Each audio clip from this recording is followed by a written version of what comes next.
What's going on, y'all? My name is Terrence and I go by T.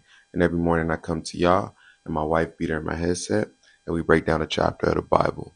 And my goal is to get you guys a little closer to God and teach you more about the Bible each day. Today we're breaking down Genesis chapter 10. Let's get to it. All right, so today is more about the genealogy of Noah's sons, which are Ham, Shem, and Japheth.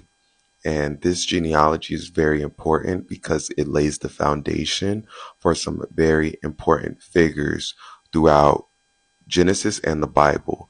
So we'll go ahead and break down that genealogy. That way you guys can go ahead and get acclimated with some of these names for the future.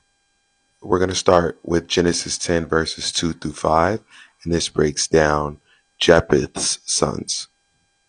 Japheth had 7 sons: Gomer, Magog, Madai, Javan, Tabal, Masesh, and Tyrus.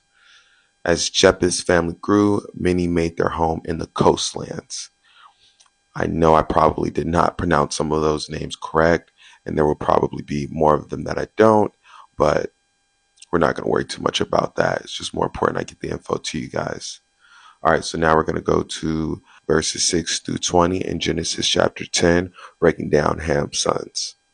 And Ham had 4 sons. If you recall, Ham was cursed in the last chapter because of the lack of dignity he displayed instead of his brothers when Noah had been drunk and his brothers had decided to cover him up when he had been in his drunkenness. So just keep that in mind, that Ham's descendants are to be cursed. Ham's 4 sons are Cush, Egypt, Put, and Canaan.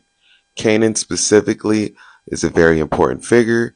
Keep that in mind because he was one of the people mentioned to be cursed in the last chapter as well. Cush fathered Nimrod, who is described as the first mighty man on earth. Nimrod was king of Babel, Erech, Akkad, and Calneh, and established the city of Nineveh. And then the Philistines were descendants of Ham's son Egypt. Canaan was the father of Sidon and Heth, and the nation of the Jebusites, Amorites, Girgashites, and Hivites. These nations are mentioned in other Bible books like Joshua and Judges. I have read the whole Bible, so I do recall Joshua and Judges and some of these names being mentioned. And then lastly, we get to Shem's sons, which is in Genesis 10 verses 21 through 32. And then Shem had 5 sons. Their names were Elam, Ashur, Arpachshad, Lud, and Aram. Additional details about Shem's family can be found in Genesis 10 verses through 26,